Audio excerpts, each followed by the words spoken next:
Friends, welcome to Commerce Bytes. I hope you people are all doing well. ഇന്നത്തെ date എല്ലാവർക്കും ഓർമ്മയുണ്ടല്ലോ, July 19th ആയി 2021. നമ്മളുടെ എക്സാമിന് ഇനി കഷ്ടിച്ച് 30 days ഇല്ല. ഓക്കെ, സോ നല്ല രീതിയിൽ തന്നെ നിങ്ങളുടെ പ്രിപ്പറേഷൻ നല്ല ഹാർഡ് വർക്കിൽ തന്നെ മുന്നോട്ട് കൊണ്ടുപോയിക്കോളൂ. അതുപോലെ തന്നെ ഹാർഡ് വർക്ക് മാത്രമല്ല, ഞാൻ എപ്പോഴും പറയുന്ന ഒരു കാര്യമാണ്, സ്മാർട്ട് വർക്കാണ് നിങ്ങൾക്ക് ഏറ്റവും കൂടുതൽ ഹാർഡ് വർക്കിനേക്കാൾ കൂടുതൽ വേണ്ടത്. ബിക്കോസ് നമ്മൾ കുറേ നിന്ന് ഹാർഡ് വർക്ക് ചെയ്തിട്ട് നമുക്ക് സ്മാർട്ട് വർക്ക് ഇല്ലെങ്കിൽ നമ്മൾ ചെയ്ത ആ ഒരു വർക്കിന് ഒരു റിസൾട്ട് കിട്ടാതെയാവും. Okay, smart work in the sense ഞാൻ ഉദ്ദേശിച്ചത് നമ്മളുടെ ഈ ടൈപ്പ് ഓഫ് കോമ്പറ്റേറ്റീവ് എക്സാംസ് എല്ലാം അറ്റൻഡ് ചെയ്യാനായിട്ട് കുറേ ടിപ്സും ട്രിക്സും എല്ലാം ഉണ്ട് അല്ലേ. സോ അതെല്ലാം ഞാൻ എൻ്റെ വീഡിയോസിൽ ക്ലിയർ ആയിട്ട് എന്നെക്കൊണ്ടാവുന്ന രീതിയിൽ എല്ലാം ഞാൻ മെൻഷൻ ചെയ്തിട്ടുണ്ട്. സോ നിങ്ങൾ അത് നോക്കി പഠിച്ച് നല്ല രീതിയിൽ തന്നെ സ്മാർട്ട് വർക്കും അതുപോലെ തന്നെ ഹാർഡ് വർക്ക് ഇട്ട് കഴിഞ്ഞാൽ കേരള സെറ്റ് 2021 നിങ്ങളുടെ കയ്യിലിരിക്കും. ഓക്കെ, ആൻഡ് അബോവ് ഓൾ ദൈവത്തിൻ്റെ ബ്ലെസ്സിങ്സും അതുപോലെ തന്നെ നിങ്ങളുടെ ഒരു വിശ്വാസം വേണം നിങ്ങൾക്ക് തന്നെ. എനിക്കത് നേടിയെടുക്കാൻ പറ്റും, I can do it, I believe in my self എന്നുള്ള ആ ഒരു ബിലീഫ് ഉണ്ടല്ലോ, അത് എല്ലാത്തിനും മീതെ ഇരിക്കണം. ഓക്കെ, നിങ്ങൾക്ക് നിങ്ങളിൽ തന്നെ ഒരു വിശ്വാസം ഉണ്ടാവണം, എനിക്കത് ചെയ്തെടുക്കാൻ പറ്റും, എനിക്കേ അത് പറ്റുള്ളൂ എന്നുള്ളൊരു ആത്മവിശ്വാസം വളരെ വളരെ ഇമ്പോർട്ടൻ്റ് ആണ് നിങ്ങളുടെ ഈ ഒരു കോമ്പറ്റേറ്റീവ് എക്സാമിന്. ഒരു സെക്കൻഡ് പോലും അയ്യോ എന്നെക്കൊണ്ട് പറ്റുമോ, എനിക്കിത് പറ്റുന്ന കാര്യമാണോ എന്നുള്ളൊരു ചിന്തയെ നിങ്ങൾക്ക് പാടില്ല. ഓക്കെ, എനിക്കിത് പറ്റും, എന്നെക്കൊണ്ടേ ഇത് പറ്റുള്ളൂ എന്നുള്ളൊരു ആറ്റിറ്റ്യൂഡിൽ നിങ്ങൾ മുന്നോട്ട് പോയിക്കോളൂ. Kerala set 2021 നിങ്ങൾക്കുള്ളതാണ്. That's it. Okay, so now we are going to discuss 2017 question paper. August series ആണ് നമ്മൾ ഇന്ന് സ്റ്റാർട്ട് ചെയ്യാൻ പോകുന്നത്.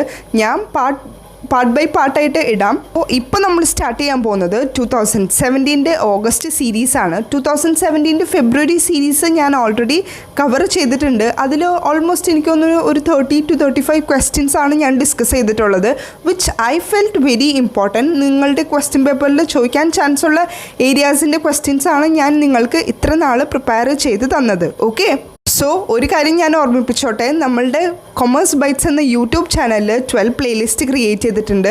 അതിൽ 11 പ്ലേലിസ്റ്റും പേപ്പർ 1 ജനറൽ പേപ്പറിന് വേണ്ടിയിട്ട് മാത്രമാണ് നമ്മൾ ക്രിയേറ്റ് ചെയ്തിട്ടുള്ളത്. So make use of it and have your videos and take down all the notes which I have mentioned and secret tipsum അതുപോലെ തന്നെ ട്രിക്സും ഞാൻ മെൻഷൻ ചെയ്തിട്ടുണ്ട്. അതും നിങ്ങൾ നോട്ട് ഡൗൺ ചെയ്യുക. നിങ്ങളുടെ എക്സാമിന് ഷുവറായിട്ടും ഹെൽപ്പ് ചെയ്യുന്ന കുറച്ച് ഇമ്പോർട്ടൻ്റ് ആയിട്ടുള്ള പോയിൻറ്റ്സും ടിപ്പും ട്രിക്കൊക്കെയാണ് ഞാൻ നിങ്ങളായിട്ട് ഷെയർ ചെയ്യുന്നത്. Okay, so do utilize that tips and tricks for your exam. Okay, so ഇന്ന് നമ്മളിപ്പോൾ ഡിസ്കസ് ചെയ്യാൻ പോകുന്നത് പറഞ്ഞ പോലെ 2017 ഓഗസ്റ്റ് സീരീസിൻ്റെ പാർട്ട് 1 ആണ് നമ്മളിപ്പോൾ ഡിസ്കസ് ചെയ്യാൻ പോകുന്നത്. ഓക്കെ, സോ ഇന്നിപ്പം ഞാൻ എടുത്തിരിക്കുന്നത് 6 ക്വസ്റ്റ്യൻസ് ആണ്. ആ 6 ക്വസ്റ്റ്യൻസും എന്നെ ഫോളോ ചെയ്തുകൊണ്ടിരിക്കുന്ന സ്റ്റുഡൻസിന് ക്രിസ്റ്റൽ ക്ലിയർ ആയിരിക്കും എന്ന് എനിക്ക് 100% വിശ്വാസമുണ്ട്. ഞാൻ ഓരോ ക്വസ്റ്റ്യൻ വായിക്കുമ്പോഴേക്കും നിങ്ങൾക്ക് അതിൻ്റെ ആ ഒരു പെർട്ടിക്കുലർ ആൻസർ കിട്ടിയിരിക്കണം.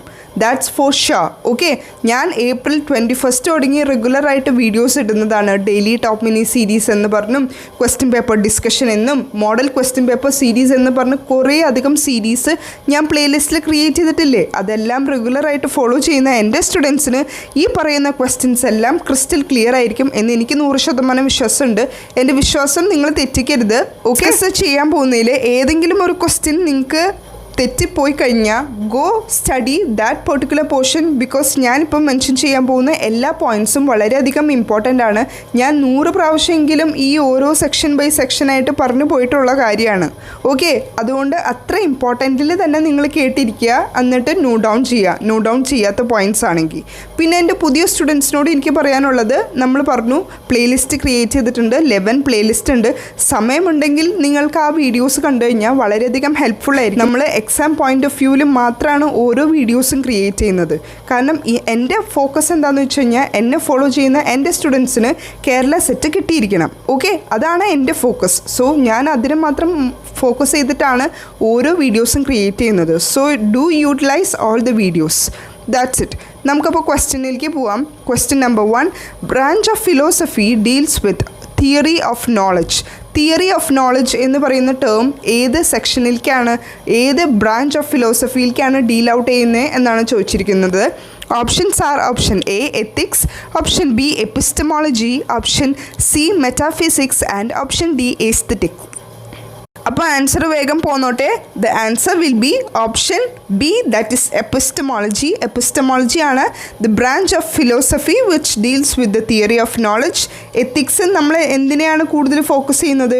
ഒരു പേഴ്സൻ്റെ behaviour in doing an activity. എന്തെങ്കിലും ഒരു കാര്യം ചെയ്യുമ്പോൾ നമ്മളുടെ ജോബിൽ നമ്മൾ എന്തെങ്കിലും അൺഎത്തിക്കലായിട്ട് ചെയ്യുന്നു എന്ന് പറയുന്നത് ബ്രൈബ്, കൈക്കൂലി മേടിക്കുക, അങ്ങനെ എന്തെങ്കിലും ഒരു നെഗറ്റീവായിട്ട് സൊസൈറ്റിക്ക് നെഗറ്റീവായിട്ട് എഫക്റ്റ് ചെയ്യുന്ന രീതിയിൽ എന്തെങ്കിലും ചെയ്യുന്നതിനെയാണ് അൺഎത്തിക്കൽ എന്ന് പറയുന്നത്. സോ എത്തിക്കൽ എന്ന് പറയുന്നത് എന്താ? എല്ലാം കറക്റ്റായിട്ട് കോഡ് ഓഫ് കണ്ടൻറ്റ്, ആ ഒരു കാര്യം നമ്മൾ കറക്റ്റായിട്ട് തന്നെ മുന്നോട്ട് കൊണ്ടുപോകുന്നതിനെയാണ് എത്തിക്സ് എന്ന് പറയുന്നത്. So ethics deals with the person's behaviour in doing activity.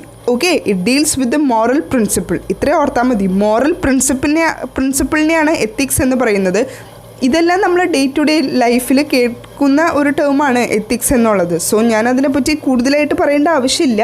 And epistemology പ്രൊപ്പൗണ്ട് ചെയ്തത് ഡെസ്ക്രേറ്റ്സ് ആണ്. അതുപോലെ തന്നെ എത്തിക്സ് പറഞ്ഞിട്ടുള്ളത് സോക്രേറ്റ്സ് ആണ്. ഓക്കെ, ആൻഡ് മെറ്റാഫിസിക്സിൻ്റെ കാര്യം നമ്മളിപ്പോൾ ഓപ്ഷൻ സിയിൽ പറഞ്ഞു.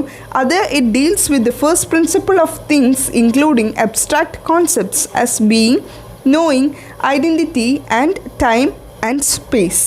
സോ ഇത്ര കാട് കയറി ചിന്തിക്കേണ്ട ആവശ്യമില്ല. മെറ്റാഫിസിക്സ് എന്ന് പറയുന്നത് പ്രൊപ്പൗണ്ട് ചെയ്തത് പ്ലേറ്റോ ആണ്. അതുപോലെ തന്നെ it deals with the theory of reality. Simple and clear, right? So epistemology പറഞ്ഞത് തിയറി ഓഫ് നോളജ് ആണ്. Ethics a person's behaviour in doing an activity. And metaphysics propound ചെയ്തത് പ്ലേറ്റോ ആണ്. And it deals with the theory of reality. Ethics propound ചെയ്തത് Socrates ആണ്. അതുപോലെ epistemology പറഞ്ഞിരിക്കുന്നത് ഡെസ്ക്രേറ്റ്സ് ആണ്. So ഇത്ര പോയിന്റ് നിങ്ങൾക്ക് മനസ്സിലായില്ലേ? ഇനി ഓപ്ഷൻ ഡിയിൽ പറഞ്ഞിരിക്കുന്നത് എസ്തെറ്റിക്സ് ആണ്. എസ്തെറ്റിക്സ് എന്ന് പറയുന്നത് ഞാൻ എപ്പോഴും പറയുന്ന ഒരു കാര്യമാണ്. I think she as having an aesthetic sense എന്ന് പറയുന്നത് ഒരു നല്ല ഒരു കലാബോധം ഉണ്ടെന്ന് പറയും. ഓക്കെ, അതിനെയാണ് എസ്തെറ്റിക് സെൻസ് അല്ലെങ്കിൽ എസ്തെറ്റിക്സ് കൊണ്ട് ഉദ്ദേശിക്കുന്നത്. Understood? It is A set of principle concerned with the nature of beauty and aesthetic taste. ഒരു എസ്തെറ്റിക് ടേസ്റ്റ്, ഒരു വീട്ടിൽ ഒരു നല്ല ഒരു ആർട്ട് ഫോം വെച്ചിട്ടുണ്ടെങ്കിൽ ആൾക്ക് നല്ല ഒരു എസ്തെറ്റിക് സെൻസ് ഉണ്ട് എന്നേ നമ്മൾ പറയുള്ളൂ, right? That's it. So branch of philosophy deals with theory of knowledge എന്ന് പറയുന്നത് എപ്പിസ്റ്റമോളജി ആണ്. മിസ്റ്റേക്ക് പറ്റരുത്, that's for sure. Okay, so now let's move to the next question. Teaching how to respect and talk to elders is an example of. നമ്മളുടെ എൽഡേഴ്സിനോട് എങ്ങനെ സംസാരിക്കണം, എങ്ങനെ ബഹുമാനിക്കണം എന്നുള്ള type of social. Okay, type of social ഏത് type ആണെന്നാണ് ചോദിച്ചിട്ടുള്ളത്. Options are option A social change, option B social cohesion, and option C social adjustment, and option D socialisation. ഞാൻ നിങ്ങളോട് പല പ്രാവശ്യം പറഞ്ഞിട്ടുണ്ട്, സോഷ്യൽ ഡിപ്പെൻഡ് ചെയ്തിട്ടുള്ള എല്ലാ ടേംസും ഞാൻ ഇൻക്ലൂഡ് ചെയ്തിട്ട് ഡെയിലി ടോപ്പ് മിനി സീരീസിൽ ഒരു വീഡിയോ അപ്ലോഡ് ചെയ്തിട്ടുണ്ട്. ഈ ഒരു പെർട്ടിക്കുലർ ക്വസ്റ്റിൻ്റെ ആൻസർ വരുന്നത് option D, that is socialisation ആണ്. ഇപ്പോൾ നമ്മൾക്കിവിടെ 4 ടോപ്പിക്സ് ഉണ്ട്. അത് ഞാനൊന്ന് വേഗം തന്നെ പറഞ്ഞു പോവാം. അപ്പോൾ നിങ്ങൾക്ക് it will be very easy to note down the points. First ഓപ്ഷനിൽ പറഞ്ഞിട്ടുള്ളത് സോഷ്യൽ ചേഞ്ച് ആണ്. സോഷ്യൽ ചേഞ്ച് ആ വേർഡിൽ തന്നെയുണ്ട് change in structure and the function of society. നമ്മളുടെ സൊസൈറ്റിയുടെ ഫങ്ഷൻ അല്ലെങ്കിൽ ആ ഒരു സ്ട്രക്ചറിൽ വരുന്ന ചേഞ്ചിനെയാണ് സോഷ്യൽ ചേഞ്ച് എന്ന് പറയുന്നത്. അതിനിപ്പോൾ ഒരു ബെസ്റ്റ് എക്സാമ്പിൾ, ജസ്റ്റ് നിങ്ങൾക്ക് മനസ്സിലാവാൻ വേണ്ടിയിട്ടൊരു എക്സാമ്പിൾ ഞാൻ പറയുന്നതാണ്.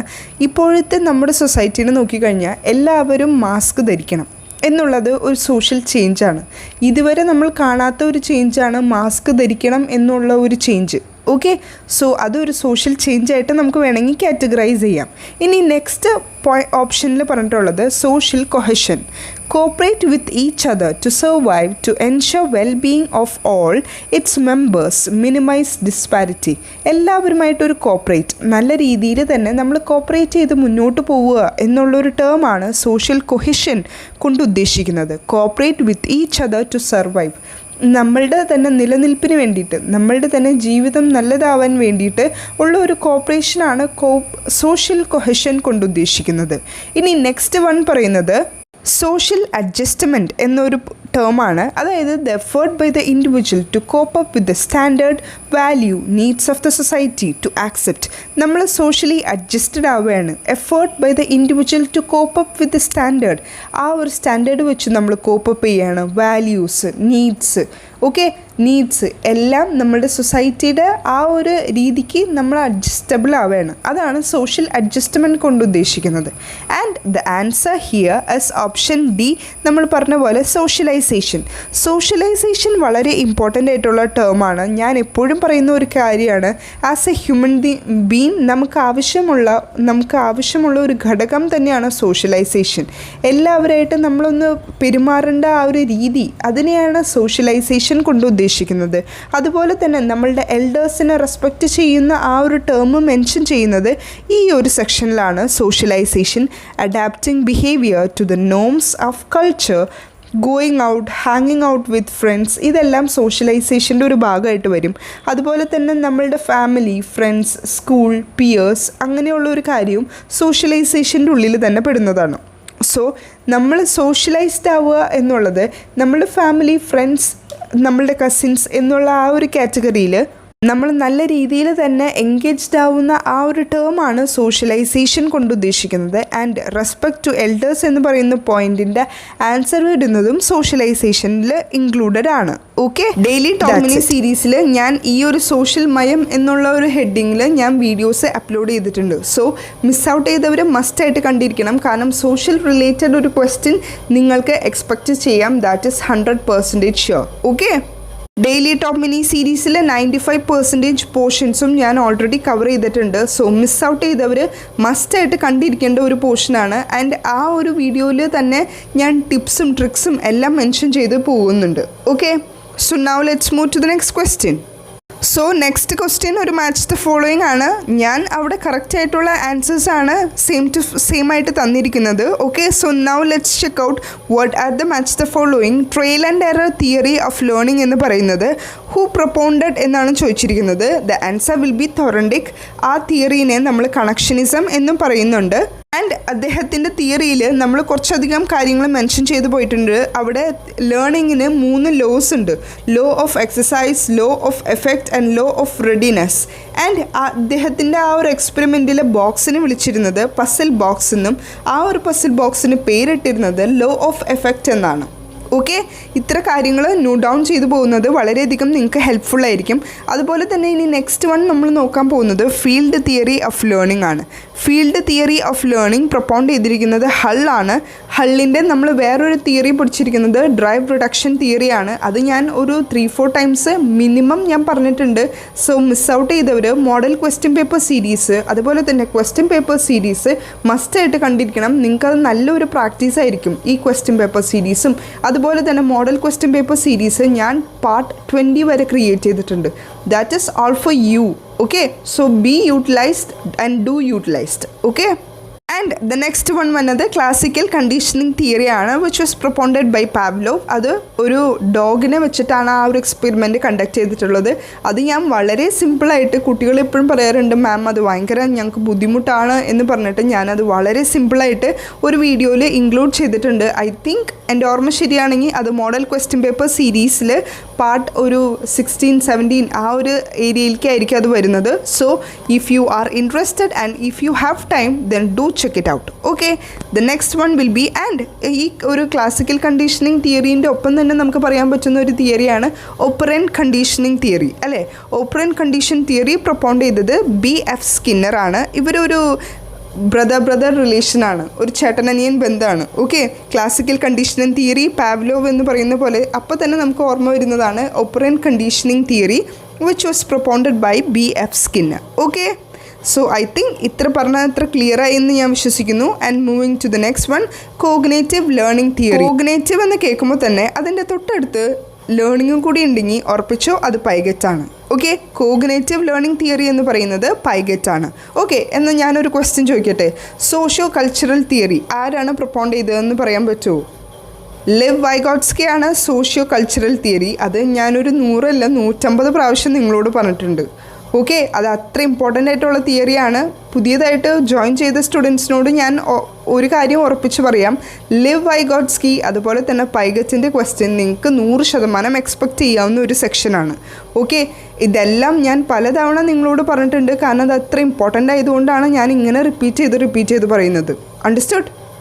So now let's move to the next question ഒരു ഇയറിൻ്റെ ആണ്. ഇയറിൻ്റെ ക്വസ്റ്റ്യൻസ് പഠിക്കുമ്പോൾ ഞാൻ നിങ്ങളോട് ഓർമ്മിപ്പിക്കുന്ന ഒരു കാര്യം, നിങ്ങൾ ഇയർ നിങ്ങളുടെ ഒരു അപ്പൻ്റെയോ അമ്മയുടെയോ അല്ലെങ്കിൽ നിങ്ങളുടെ കസിൻ ബ്രദേഴ്സ് അങ്ങനെ റിലേറ്റ് ചെയ്ത് പഠിപ്പിക്കുകയാണെങ്കിൽ it will be very easy to remember. Okay, ഇപ്പോൾ ക്വസ്റ്റ്യൻ ചോദിച്ചിട്ടുള്ളത് national council of education research and training established in എന്നാണ് ചോദിച്ചിട്ടുള്ളത്. And the answer will be 1961 ആണ് അതിൻ്റെ ഒരു പെർട്ടിക്കുലർ ആൻസർ എന്ന് പറയുന്നത്. അപ്പോൾ എപ്പോഴും ഞാൻ പറഞ്ഞ പോലെ നിങ്ങൾ കണക്ട് ചെയ്ത് പഠിക്കുക. ഇപ്പോൾ 1961 അപ്പ ജനിച്ചത് അല്ലെങ്കിൽ അമ്മ ജനിച്ചതെങ്കിൽ അങ്ങനെ കണക്ട് ചെയ്ത് പഠിക്കൂ. ഓക്കെ, അങ്ങനെ കണക്ട് ചെയ്ത് പഠിച്ചു കഴിഞ്ഞാൽ നിങ്ങൾക്ക് വളരെ ഈസി ആയിട്ട് തോന്നും. Okay, now moving to the next one. Which among the following is considered as a sign of motivated teaching in a classroom? ഒരു ക്ലാസ് റൂം എങ്ങനെയാണ് ഒരു മോട്ടിവേറ്റഡ് ടീച്ചിങ് എന്ന് പറയാൻ പറ്റുന്നത്? Options are option A, pin drop silence, option B, students asking questions, option C, students taking notes, and option D, maximum attention of the students. ഈ type നമ്മളുടെ teaching aptitude type question എന്തായാലും നിങ്ങൾ expect ചെയ്തോ, കാരണം ഇതുപോലെ ഒരു application level question, അതായത് ഒരു റിയൽ ലൈഫ് സിറ്റുവേഷൻ വെച്ചിട്ടുള്ള ഒരു ക്വസ്റ്റ്യൻ വരാൻ 100% ചാൻസസ് ഉണ്ട് എന്നല്ല, 100% ഉണ്ട്, എന്തായാലും വന്നിരിക്കും. ഷോർട്ട് ടോപ്പിക് ആണിത്. ഓക്കെ, ആൻഡ് ഇപ്പോൾ ഓപ്ഷനിൽ പറഞ്ഞ പോലെ പിൻ ഡ്രോപ്പ് സൈലൻസ് നമുക്ക് കുട്ടികളെ വളരെ ഭീഷണിപ്പെടുത്തി മിണ്ടാതിരുന്നില്ലെങ്കിൽ നല്ല അടി കിട്ടും അല്ലെങ്കിൽ പണിഷ്മെൻറ്റ് തരും എന്നൊക്കെ പറഞ്ഞാൽ നമുക്ക് മിണ്ടാതിരുത്താൻ പറ്റും. പക്ഷേ അതൊരു മോട്ടിവേറ്റഡ് ടീച്ചിങ് ആയിട്ട് നമുക്ക് പറയാൻ പറ്റില്ല. And option B, students asking questions, that will be the correct answer. കാരണം കുട്ടികൾക്ക് നമ്മൾ ചാൻസ് കൊടുക്കണം. അവരിപ്പോൾ പഠിച്ചുകൊണ്ടിരിക്കുന്ന ഒരു ഏജാണ്. അപ്പോൾ അവർക്ക് കുറച്ചധികം തന്നെ ഡൗട്ടുകൾ ഉണ്ടാവും. So as A teacher, as A mentor, എനിക്ക് പറയാനുള്ളത്, നിങ്ങൾ ആസ് എ ഫ്യൂച്ചർ ടീച്ചറായി കഴിഞ്ഞാലും കുട്ടികളെ എൻകറേജ് ചെയ്യിപ്പിക്കുക. അവരെന്ത് പൊട്ടത്തരമുള്ള ക്വസ്റ്റ്യൻ വേണമെങ്കിലും ചോദിച്ചോട്ടെ, പക്ഷേ അവർക്ക് ചോദിക്കാനുള്ളൊരു ചാൻസ് കൊടുക്കുമ്പോൾ അവരുടെ ബ്രെയിൻ ഡെവലപ്പ് ആവും. അവരുടെ ഇൻ്റലക്ച്വൽ സ്കിൽസ് അല്ലെങ്കിൽ കോഗ്നേറ്റീവ് എബിലിറ്റി, തിങ്കിങ് എബിലിറ്റി എല്ലാം ഇൻക്രീസ് ആവാനുള്ള ചാൻസസ് വളരെയധികം കൂടുതലാണ്. എന്നാൽ മാത്രമാണ് കുട്ടികൾ ചിന്തിക്കുകയുള്ളൂ, ഓക്കെ ഇതെന്താ ഇങ്ങനെ വന്നേ, ഇതെന്താ അങ്ങനെ വന്നേ. ഇല്ലെങ്കിൽ ഇപ്പം നമ്മളോട് ഒരു കുട്ടി ഒരു ക്വസ്റ്റ്യൻ ചോദിച്ചു കഴിഞ്ഞിട്ട് നമ്മൾ ഇങ്ങനെ ചോദിക്കാൻ പാടില്ല, ഇങ്ങനത്തെ ക്വസ്റ്റ്യൻ നിങ്ങൾ ചോദിക്കാനേ പാടില്ല എന്ന് പറയുമ്പോൾ ആ കുട്ടിയുടെ ആ ഒരു എബിലിറ്റി, കോഗ്നേറ്റീവ് എബിലിറ്റി അവിടെ നമ്മൾ താഴ്ത്തിക്കൊണ്ട് പോവുകയാണ് ചെയ്യേണ്ടത്. But as a good teacher എനിക്ക് പറയാനുള്ളത്, കുട്ടികളെ എൻകറേജ് ചെയ്യിപ്പിക്കാം. ക്വസ്റ്റ്യൻ ചോദിക്കാനായിട്ട് it's your turn, you can ask any question, എന്ത് പൊട്ടത്തരായാലും no problem, you can ask the question എന്നുള്ളൊരു ഓപ്പർച്യൂണിറ്റി കുട്ടികൾക്ക് കൊടുത്തു കഴിഞ്ഞാൽ it will be better. Okay, അതുപോലെ തന്നെ ഇൻട്രോവേർട്ടായിട്ടുള്ള ഒരു കുട്ടിക്ക് ഇതുപോലൊരു ഓപ്പർച്യൂണിറ്റി കിട്ടുന്നത് വളരെയധികം ഹെൽപ്ഫുൾ ആയിരിക്കും. Okay, moving to the last question, development task related to skill and concept for civic competence is applicable to age group of.